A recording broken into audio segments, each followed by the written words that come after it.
2014 GMC Terrain, and is a 3.9. The shifter,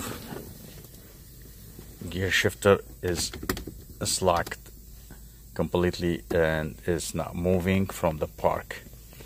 We find out the sensor is bad, so here is the number in the sensor.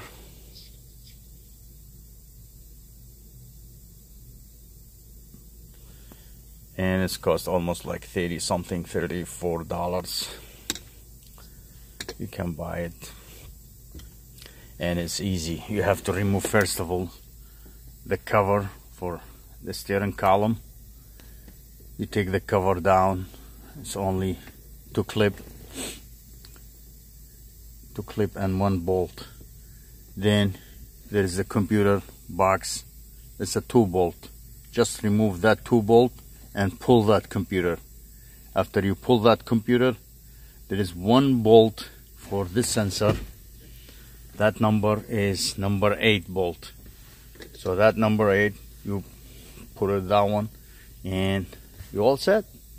This is very easy job. It takes almost like 15-20 minutes maximum. Thank you guys, have fun. Let me show you the location for the sensor. Location for the sensor is right there.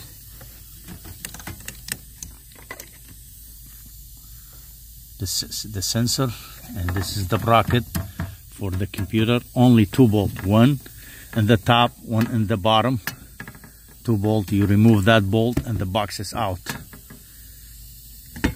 And here's the sensor right there. Okay guys, have a wonderful time and good luck with it.